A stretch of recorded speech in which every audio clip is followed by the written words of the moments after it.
اللہ کے خزانوں میں سب سے قیمتی عمل حسن اخلاق ہے۔ اتنا بڑھیا ہے، اتنا قیمتی ہے، لیکن اب دنیا کے اندر یہ وصف اتنا ہی نایاب ہوتا چلا جا رہا ہے۔ رسول کریم صلی اللہ علیہ وسلم کی خدمت میں ایک شخص آیا، کہا یا رسول اللہ اريد ان يكمل ایمانی، میرا جی چاہتا ہے کہ میں اپنا ایمان مکمل کر لوں۔ پیارے رسول صلی اللہ علیہ وسلم نے فرمایا حسن خلقک یکمل ایمانک، اپنے اخلاق اچھا کر لے تیرا ایمان مکمل ہو جائے گا۔ اخلاق بڑھیا بنا لے، ایمان مکمل ہو جائے گا۔ رسول کریم صلی اللہ علیہ وسلم نے فرمایا ایک شخص دن بھر روزے رکھتا ہے، رات بھر اللہ کے سامنے قیام کرتا ہے، دوسرا آدمی اپنے بلند اخلاق کے بنیاد پر اس کے اجر و ثواب کے برابر پہنچ جاتا ہے۔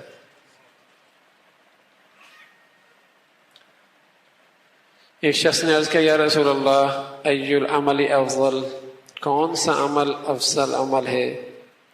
آپ علیہ الصلوۃ والسلام نے فرمایا حسن الخلق، اچھے اخلاق۔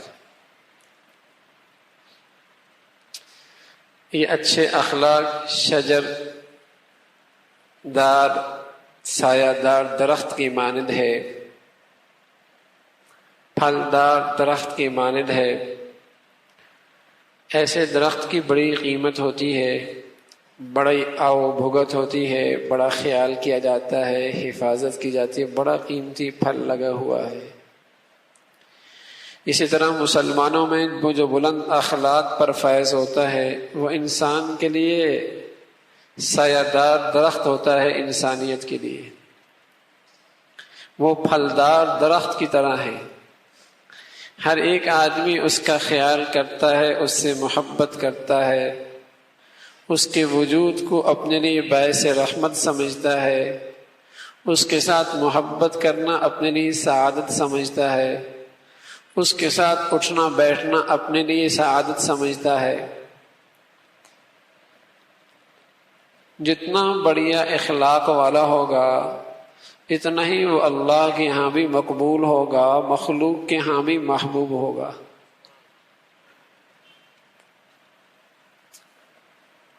یہ ایک ایسا وصف تھا کہ جب یہ مسلمانوں کے معاشرے میں تھا تو ایسا لگتا تھا کہ ہر گھر امن کا گہوارہ تھا، محبتوں کا گہوارہ تھا، ہر جگہ پیار اور محبت تھی۔ لیکن جب سے مسلمان اخلاق سے دیوالیہ ہوئے ایسا لگتا ہے پورا معاشرہ کانٹوں دار صحرا بن گیا۔ کیا گلی، کیا بازار، کیا دفتر، کیا فیکٹری، کیا گھر۔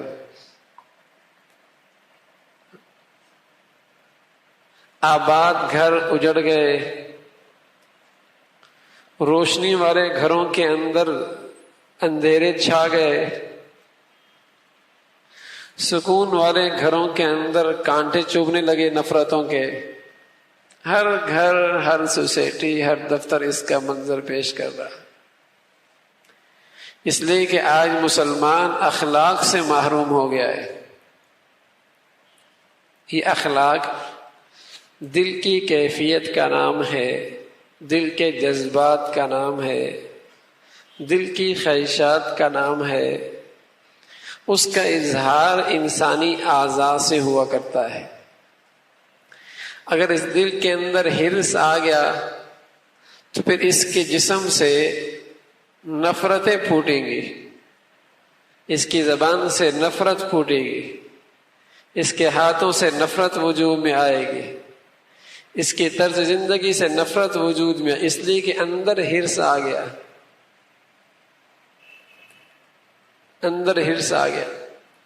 پھر زبان بھی کینچی کی طرح چلے گی، دماغ بھی آگ کی طرح گرم ہو جائے گا، پھر وہ حلم نہیں رہے گا، برداشت نہیں رہے گا، صبر نہیں رہے گا، درگزر نہیں ہوگا، معاف کرنا نہیں ہوگا، احسان کرنا نہیں رہے گا۔ جب یہاں حرص آ گیا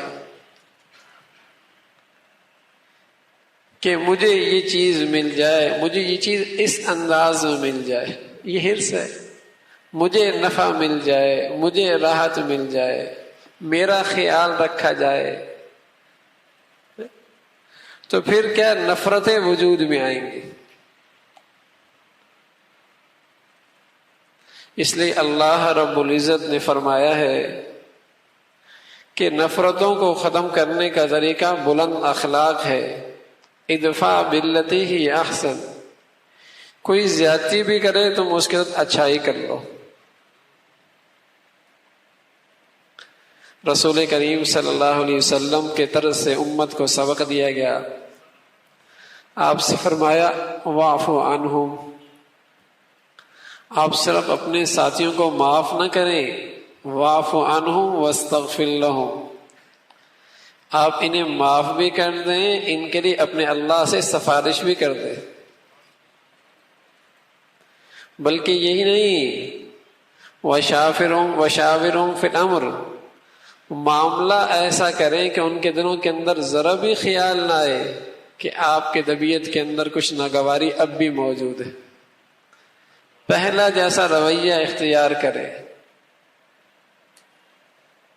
معاف بھی کر دیں، دعائے خیر بھی کر دیں، معاملہ اور رویہ ایسا رکھیں کہ ان کے دل میں یہ خیال بھی نہ آنے پائے کہ یہ بھی کبھی ہم سے ناراض ہوا تھا۔